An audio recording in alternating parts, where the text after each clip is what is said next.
Bienvenidos a Solidarios, el programa presentado por Ana González en EDM Radio, programa número 3 aquí en EDM Radio. Hoy contamos con Andrea, más conocida como Lolito Epiléptico. Muy buenas tardes. Buenas tardes. Buenas tardes. Buenas, Andrea, ¿qué tal? Hola, bien, aquí ya, de lunes, pero muy bien. Que nada, comentarte, ¿cómo el nombre de Lolito Epiléptico? Esa pregunta que no me hacen nunca. Pues la verdad es que fue todo gracias a algunos amigos que me animaron también a empezar a hablar en internet para hacer primero un blog, pero yo no quería poner el típico nombre de chica con epilepsia, la epilepsia en mi vida. Sí, pues claro que está en mi vida. Quería darle un giro y además tengo siempre un toque de humor. Y estábamos en el chino, me encantan los rollitos de primavera y ahí apareció el nombre de Rollito porque todos tenemos nuestro propio rollo, ¿no? Y aquí mi propio rollito epiléptico. Bueno, eso está bien. Nada, vamos a comenzar con las preguntitas, ¿vale? Nada, lo primero, ¿cuál es la principal diferencia entre epiléptica y encefalopatía? Vale, la epilepsia es la enfermedad en sí, ¿vale? Cuando un grupo de neuronas, tú tienes un foco epiléptico que no actúa de la forma correcta en tu cerebro, ¿vale? Hay una hiperexcitabilidad de esas neuronas que hace que aparezcan, el síntoma principal es la crisis de epilepsia. En cambio, una encefalopatía epiléptica es una enfermedad en sí que lo que ocurre es que el cerebro, el encéfalo, ¿vale? Nosotros llamamos cerebro, yo la primera, pero está mal dicho, realmente es el encéfalo, todas las partes del cerebro. El cerebro es una parte del encéfalo. Entonces, el encéfalo, por alguna causa, normalmente es genética, suele ser en la mayoría de las veces genética. No hay una buena construcción del encéfalo y las neuronas no funcionan bien, y una de las causas es la epilepsia, pero hay otras causas, como causas motoras, ¿vale? La persona puede tener problemas motores, de lenguaje, es decir, de todas las cosas que hace que podamos vivir, pues hay una causa de todo. Y una de las causas es la epilepsia. Y además, normalmente en las encefalopatías epilépticas, la epilepsia suele ser refractaria. Es un problema bastante grande. Aparece sobre todo en los niños cuando tienen meses. Entonces, es difícil a veces verlo, ¿no? Aparece con epilepsias, normalmente con crisis, y cuando cuando el bebé tiene meses. Y es importantísimo, al igual que la epilepsia, pero en una encefalopatía es importantísimo diagnosticarlo pronto. En cuanto antes se diagnostique el tipo de encefalopatía que tiene ese niño, antes se le va a tratar, y no solamente las epilepsias, sino que se le va a ayudar en el ámbito motor, en el ámbito del lenguaje, para que mejore y para que dentro de las dificultades que tenga, pues bueno, minimizarlo lo máximo posible. O sea que para entenderme un poquito yo en el tema, ¿vale? Por ejemplo, un síndrome Dravet o el de Por Leber, ejemplo, sería sí, encefalopatía, ¿no? sería exacto, es una encefalopatía Vale, epiléptica. En mi vale, caso, yo tengo una epilepsia. vale, vale. ¿Puede una encefalopatía causar epilepsia secundaria? En caso de que sea afirmativo, ¿en qué casos ocurre? Vale, esta pregunta dijimos que no, porque eso es más de neurólogo, y es que de hecho no entiendo lo que quieres decir con epilepsia secundaria. Vale, vale, pues entonces ese cacho lo Esto cortamos, ¿vale? lo apartamos porque, Vale, vale. ¿Qué importancia tiene el electroencefalograma en el diagnóstico diferenciar entre ambas condiciones? Pues es muy importante. Ya el diagnóstico en general, lo primero que te tienen que hacer es un vídeo, bueno, un vídeo no, un electroencefalograma y una resonancia magnética. Son las dos pruebas principales que van a hacer a una persona que ha tenido una crisis de epilepsia. Y son muy importantes porque, sobre todo con el vídeo EEG o el EEG sin más, va a determinar si hay actividad epiléptica en el cerebro de la persona y ya si vamos al vídeo EEG, sobre todo si son largos, porque el electroencefalograma que te hacen al principio, el primero, suele ser de 20 minutos, pero ahí ya se va a ver si hay actividad epiléptica. Pero es mejor que te hagan uno más largo, sobre todo vídeo EEG, en el que te van a estar viendo los tipos de crisis que tiene la persona, porque además de ver tus tipos de crisis, así el epileptólogo va a saber mejor cómo son y también cuanto más largo sea, más tiempo va a estar viendo tu cerebro y cómo está actuando tu cerebro y tu foco en concreto. Es muy importante determinar el foco, dónde está esas neuronas que no funcionan bien y qué hacemos con ellas.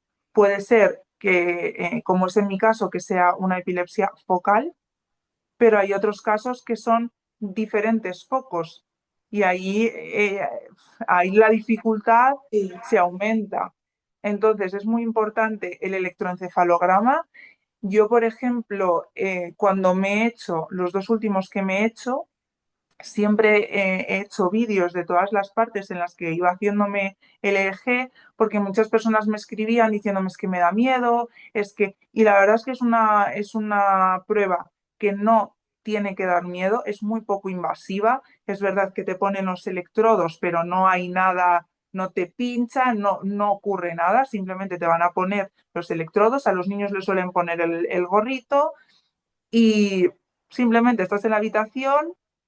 eh, es un poco rollo, porque bueno, yo por lo menos me llevo libro, me llevo el ordenador, viene gente a verme, intento estar activa y luego es importante que sea sobre todo largo, porque si hay crisis, ahí se va a ver bien. ¿Qué Entonces yo tipo creo de que es una crisis, prueba muy importante. ¿El qué? qué tipo de crisis tienes? Si se puede saber. Yo tengo crisis focales y crisis durante el sueño. Mis crisis focales además son sensoriales porque mi foco epiléptico está en el lóbulo occipital, que es en la zona de aquí detrás, que es la zona de la visión. Entonces son unas crisis focales bastante raras. ¿Pero son crisis de Eh, ausencia o algo? no son focales, o sea, no pierdo la conciencia, Vale. pero durante el sueño sí que tengo y ahí sí que puedo perder la conciencia. He Vale. tenido, por ejemplo, el sábado tuve una focal que derivó en una generalizada y perdí la conciencia.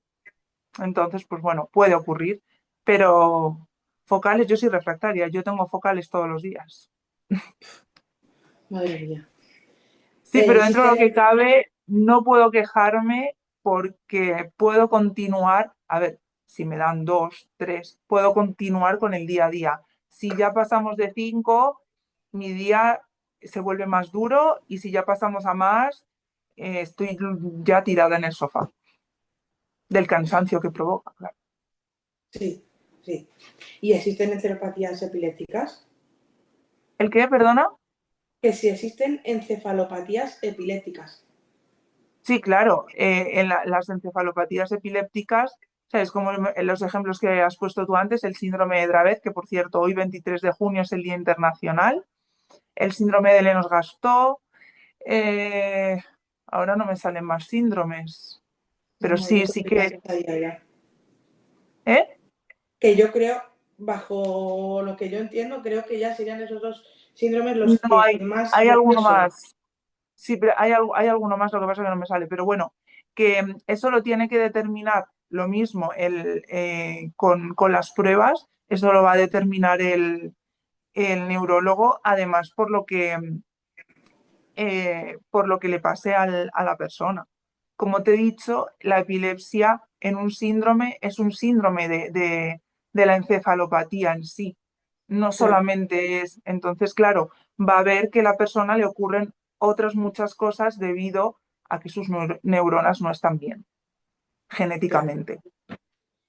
Y a nivel educativo, ¿cómo afecta la epilepsia al rendimiento escolar del niño? Gran pregunta y nos podemos ir hasta mañana hablando de esto, porque no, me encanta, me gusta mucho y también me frustra mucho porque, porque al final es algo que no está... mm, No la está epilepsia preparado. no está, exacto, los centros educativos no están preparados para ello. Con esto no quiero decir eh, que los profesores sean malos profesores, ni mucho menos, ni mucho menos.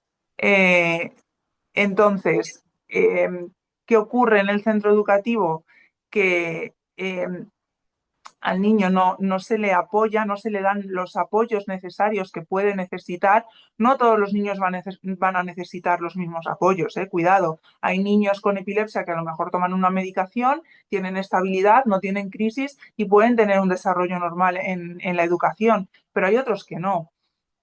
Entonces, necesitan un apoyo educativo extra en el aula, como puede necesitar una persona con dislexia, ¿vale? Vamos a poner ese ejemplo y sí que tiene ese apoyo educativo, pero el niño con epilepsia no.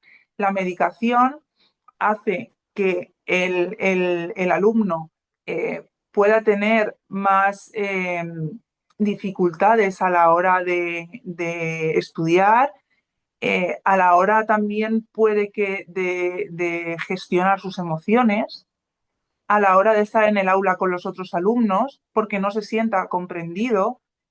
Y esto no se ven en el centro educativo. No, Y esto, bueno, yo ahora he terminado mi grado de integración social y sobre esto ha ido mi proyecto. La necesidad de que la epilepsia entre dentro de los ACNEAE, ¿vale? Los ACNEAE está dentro de la ley de educación y es el alumno con necesidades específicas de apoyo educativo. Y los niños con epilepsia deberían estar dentro de este grupo, porque tienen un apoyo especializado, ¿vale? Que además, esto no es de repente sí, tú ya entras dentro de aquí y te vamos a dar un apoyo especializado. No, el orientador va a necesitar una información que le van a dar los padres, se va a ver en qué áreas necesita ese apoyo y ese menor va a estar más acompañado en el ámbito educativo. Y ya no solamente porque tenga que aprender matemáticas, lengua o inglés, no, sino porque tiene una gestión de emociones, que si yo por lo menos, yo he tenido una angustia con mi gestión emocional debido a la medicación, que he necesitado mucho tiempo para conseguir llevarla y sobrellevarla, pues yo me imagino a un niño en el centro educativo y, madre mía, lo tiene que pasar muy mal. sí. A ver, yo por ejemplo, bajo mi punto de vista, con el caso de mi hijo, tienen que estar de forma permanentemente con un adulto y no lo está. Ya no está. Entonces ahí tengo mis luchas diarias de por favor el niño, por favor el niño se puede caer, si se sube por las escaleras, baja el solo, pues se puede caer, que ya ha pasado, por desgracia, ¿no? Pues claro, pues como que como madre y afectada que estoy, pues que echen más ojo al niño. Debería. Claro, pero al final, y desgraciadamente esto es lo que ocurre con los colectivos que somos más, que somos menos, ¿no? Somos menos Claro, personas. sí, Según la Sociedad Española de Neurología Pediátrica, hay unos 30.000 niños. ¿Qué porcentaje significa eso en un centro educativo? claro, Ahí lo sí, dejo. No digo sí. nada más. Bueno, como me habéis comentado antes también, necesitan adaptaciones curriculares y en este caso también apoyo pedagógico especial, ¿o no? Ujú. Sí, sí, sí, lo puede necesitar, pero no porque el niño no pueda estudiar, y lo voy a decir así mal y pronto, sea tonto, no es así. Es porque le puede costar más por el tipo de medicación que toma por las crisis que tiene y por su epilepsia, le puede costar más estudiar. A mí, yo he estudiado, bueno, acabo de terminar y hay cosas que me cuestan más. El tema de memorizar. Entonces, se tienen que aplicar, yo creo que ciertos recursos específicos que le ayuden a estudiar, porque puede hacerlo perfectamente. ¿Que le cueste más? ¿Vale? Sí, no, pero no pasa nada. Eso no significa que no pueda hacerlo. Eso no significa que no pueda hacer sumas, restas, multiplicaciones, divisiones y se le pueda enseñar. Pero si, como decíamos antes, no está dentro de los ACNEAE y no tiene unos apoyos y unos recursos específicos en el aula para que le ayuden, pues entonces va a sentir que no sabe y que no puede. Pero Claro, no es así. Pero no es así. claro. Le hace más lento la medicación. Sí, En el sí, caso sí. de mi Y hijo, más lento. Y, por normalmente es ejemplo, lo que ocurre. una frase que tengo de la neuróloga, ¿vale? Nunca se me olvida, es que el niño cuando va a dormir, como tiene crisis también durmiendo, Por la noche. es como que resetea y todo lo que ha aprendido del día anterior se lo olvida. Hasta luego. Sí, sí. Sí, Sí, pero tú explícale eso a un profesor, a ver qué te dice. que estamos locos, los padres.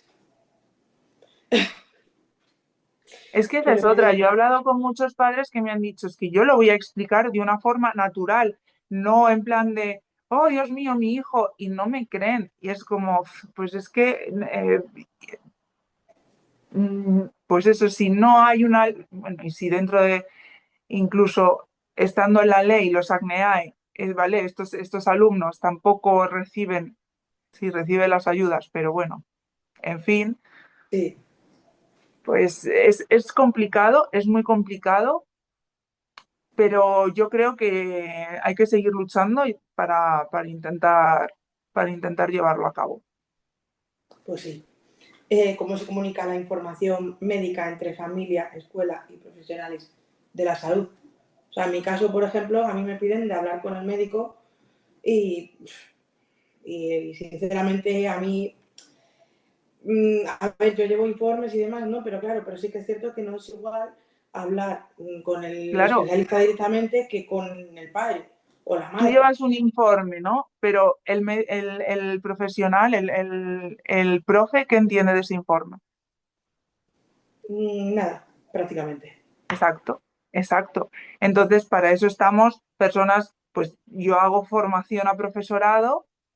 Estuve en marzo, por ejemplo, en Galicia con varios centros educativos e hice formación no solamente a profes, a todo el profesional, a los profesionales del centro educativo, porque en cualquier momento el niño puede tener una crisis o le puede ocurrir algo. Entonces, claro, un informe médico, claro que es necesario que esté en el centro educativo para que sepa la medicación que toma, si hay medicación de rescate, cómo aplicársela al niño. Hay profesionales en los centros educativos que no quieren aplicar esa medicación de rescate porque les da miedo, pero es que es necesario.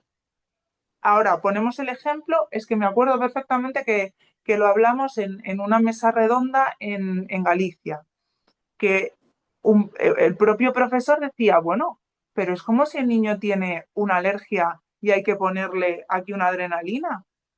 Pues lo mismo, ¿qué pasa? ¿Dejas morir al niño? Pues claro que no. Si tiene una alergia y se está ahogando porque se está el pobre niño, pues le vas a meter el chute. Pues lo mismo a un niño con una crisis. Si necesita su medicación de rescate, te van a explicar cómo se la pones, no pasa nada. Y luego tú vas a llamar al 112, obviamente, Claro. pero no pasa nada. Entonces, tenemos tanto miedo que para eso, bueno, pues yo intento hacer esas formaciones que muchas veces no se quieren, pero otras veces sí. Entonces, en esos sitios en los que sí, pues yo les aplaudo. Mira que yo Y tengo es, miedo, o sea, llevo ya 7 años con esto, ya conviviendo ya prácticamente, y a mí me da hasta miedo también, o sea, de decir, ¿qué hago? ¿Cómo? O sea, pues ayudarle a que salga del estatus, ¿no? Tiene muchísimos estatus también. Ahora no, gracias a Dios, pero antiguamente tenía un montón, entonces es como que, madre, tengo que administrar la medicación de rescate, ¿cómo lo hago? De momento yo no lo he hecho, pero claro, el día que me pase, pues hombre, Pues seguramente lo vas a Temo. hacer. Es que lo vas Sí, a sí, hacer. sí, sí lo Por haré, eso sí, sí, digo, sí. entonces, que al final hay que poner, yo ese ejemplo que puso, era el director de un centro educativo y lo puso y es que me encantó porque dije, es que es verdad, a un niño le pica una avispa, es alérgico a la avispa, no le vas a poner su medicación de rescate, Claro, le dejas que se muera. Pues lo mismo a un niño con una crisis. Si si en en su historial viene que hay que poner el Bucolam, pues tú le chutas bueno, le chutas, el Bucolam no se chuta, pero bueno, le vas a poner el Bucolam y ya está. Te va a enseñar, tú hablas con la familia si quieres y dices, vamos a ver cómo hay que hacerlo, ¿vale? Si quieres claro, además una formación en el centro, pues bueno, puedes tener una formación en el centro. Si no hace falta y veis que no hace falta, bueno, pues ya está, no pasa nada, pero siempre cuanta más formación haya, mejor, de esta sí, patología y de cualquiera.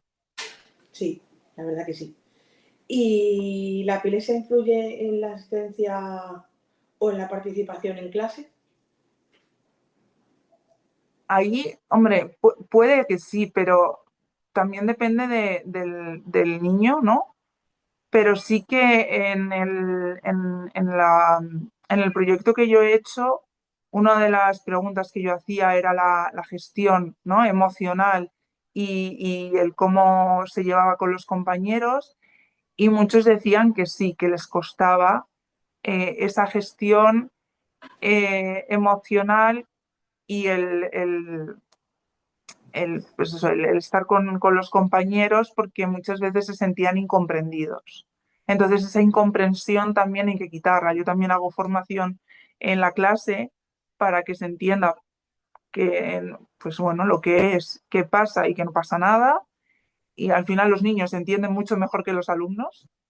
Eso, Sí, sí, vamos, totalmente. Para ellos, pues bueno, pues es algo más que han aprendido durante ese día. Y, pero yo creo que, a ver, en general sí, no tiene por qué, pero en general sí que les cuesta, quizá porque por esa diferencia, ¿no? Porque se sienten, pues eso, incomprendidos, esa incomprensión. sí, también muy cansado muchas veces. Mi hijo, por ejemplo, sí que es verdad que sale muy cansado y como me siento en el coche a dormir la Hasta siesta. luego. Sí, sí, sí, sí, literal, literal. Vale, ¿qué tipo de dificultades cognitivas presenta un niño en el entorno escolar? Depende del niño, depende de su epilepsia y depende de la medicación. Es que ahí es es algo, es un abanico muy grande, ¿no? Que al final cognitivamente tampoco tiene por qué tener un problema, ¿no? O dificultades. ¿Le puede costar el estudio? ¿Le pueden costar ciertas asignaturas? Sí, pero en general el niño no tiene por qué tener un problema cognitivo. No sé si me explico, ¿sabes? Un niño con epilepsia en general, no hablamos de encefalopatías, ¿vale? Hablamos de Sí, epilepsia. Un niño con epilepsia no tiene por qué tener un problema cognitivo. O sea, de por sí no lo tiene. Eh, los problemas que le puedan venir por tener muchas crisis, por la medicación que toma, eso sí, pero tampoco es un problema cognitivo. o sea, por ejemplo, Simplemente que hablamos una encefalopatía grave, por ejemplo, pues un Lenos o un en Dravet, una, por ejemplo. ahí sí que hay problema cognitivo. Es uno de los problemas, es uno de los síntomas que surgen por la encefalopatía. Igual que he dicho también, problemas motores, hay problemas cognitivos, problemas del lenguaje, problemas, ahí sí que hay problemas cognitivos. Pero un niño con epilepsia, ¿vale? La enfermedad en sí, epilepsia, no tiene por qué tener problemas cognitivos. Que Vale, tenga dificultades en el aula, como las que hemos estado hablando, sí las puede tener, pero eso no es un problema cognitivo. Eso es, pues como me ha pasado a mí, que me claro, ha costado más el estudio, pero cognitivamente no tengo ningún problema. vale, vale. ¿Qué opinas a nivel personal? Que no haya ningún tipo de especialista, bueno, está el neurólogo, ¿no? Pero tanto por el síndrome de Lennox como el Dravet, por ejemplo, ¿vale? que no están muy del todo encima, que no saben pues diagnosticarlo, por así decir. ¿Qué opinas al respecto, por ejemplo, de ello? Pues que deberían de hacer mucha más, si ya de por sí dentro de la neurología, ¿no? Sí que hay una rama que es la epileptología, ¿no? Pues debería de haber, dentro de eso, se deberían formar más dentro de de las distintas encefalopatías, incluso dentro de las distintas epilepsias, ¿no? Y tener más formación, por ejemplo, mi epileptólogo está muy formado en tema de, ahora no me viene la palabra, jolín. Bueno, ahora me vendrá, en un tema concreto, ¿vale? No, está, de hecho, en varios síndromes, en uno que es CDKL5, Sí, ¿vale? Él tiene mucho conocimiento de ese síndrome. Entonces, pues que haya más formación, ya si dentro de la neurología, epileptología, pero ¿cuántos epileptólogos se conocen? Poquitos. Pues que si ya tiene que haber más conocimiento dentro de la rama, pues todavía más en genética, jolín, ahí está. ¿Vale? vale, Mi genetista, sí. epileptólogo tiene mucho conocimiento en genética, está muy formado en ello y por eso este ejemplo que te pongo de este síndrome que es el CDKL5. Pero, por ejemplo, Eh, en genética sí no te aparece nada, porque nosotros llevamos ya mucho tiempo también, y de momento no sale nada en genética que agrave a ese síndrome, al niño. Eso ahí, entonces, también yo por lo menos he hecho lo Por siguiente, prematuridad también en este caso. por prematuridad. Yo he hecho también lo siguiente, es el neurólogo con el que estaba antes, mm, conmigo al final, yo no estaba contenta, conocí a mi neurólogo actual, pues fue como un poco de estas cosas que de repente, dos cosas que es como algo que se junta en el universo y hace que coincidamos y nos conocimos así. Y gracias a él, mm, mi diagnóstico cambió. A mí me diagnosticaron de una forma y luego él vio las cosas de otra forma. Entonces, yo creo que también está bien ir a otros especialistas, no quedarse con uno solo e intentar No, y ver y buscar otros especialistas que se vean que están especializados en eso y sí. que pueden ayudarte. Con esto no te digo que te vayan a solucionar la vida, ¿eh? No quiero No, decir pero eso, bueno, pero van un poco más por el camino. O sea, yo por ejemplo, ahí estuvimos está. en 3 hospitales y la verdad que en este último, en la Fundación, en la Jiménez Díaz, la verdad que chapó. La Ahí verdad hay, que es que muy hay bien. mucha ahí hay especialidad. Ahí Te hablo a hay nivel neuropediatra, o sea, no es... Es que esa es otra también. Tema neuropediatra y neurólogo, porque es un poco buscar. Pero bueno, Sí, nada, y por último, ¿recibe algún tipo de adaptación curricular o apoyos individualizados en clase los niños, en este caso, con encefalopatías? si dentro de la encefalopatía se ve que hay algún problema concreto, te pongo un ejemplo, eh, que tiene una dislexia, vamos a poner, por ejemplo, sí que puede recibir algún apoyo dentro del aula. Como encefalopatía epiléptica, no va a recibirla. Te lo digo por lo que te he dicho antes, no estamos dentro de los ACNEAE. Vale, vale, o sea que para Entonces, eso debería ir el niño a un colegio con a un cuidados colegio especiales. de necesidades especiales, claro, pero si no lo necesita, es que ahí está la historia. Si ese niño no necesita estar en un colegio de, necesidad, de educación especial, es que no tiene por qué. Pero entonces, claro, ¿cómo ayudas a ese niño en el centro educativo ordinario? debería Claro, recibir un apoyo. Pues es que el ejemplo que te pongo de un niño con epilepsia, con dislexia, ese niño con dislexia sí que recibe esa ayuda. Entonces, si tu hijo, debido a la encefalopatía, tiene ciertos problemas que entran dentro de los acneae, sí que va a recibir apoyo. Si no, no lo va a recibir. pues eso la verdad que es bastante duro, sinceramente. O Sí, sea, sí, sí que el lo es. niño necesita mucho apoyo, no vale por sí mismo para el día a día y la verdad que Y te es que frustra. luego al final las familias se tienen que sacar, tienen que pagarse, ¿no? Las ayudas que le das al niño fuera del centro educativo, cuando eso no debería ser así, Claro, hablas a nivel, a partir de 6 años, el tema de atención temprana, por ejemplo, sí, por cierto, ejemplo. cierto. Entonces, claro, no debería ser así. Y más teniendo en cuenta que es una enfermedad neurológica, que estamos hablando del cerebro, que el cerebro lo necesitamos para estudiar. Venga, ¿qué más queréis? Pues sí, ¿Cómo os lo decimos? Blanco y en botella. Pero pues bueno, sí, sí, pero sí. Vale, y nada, ¿nos quieres contar algo del proyecto que me has comentado? pues el proyecto va por esos tiros, va por esos tiros para formar a los profesionales de los centros educativos y de la necesidad, es un poco reivindicativo también. Me encanta a mí reivindicar.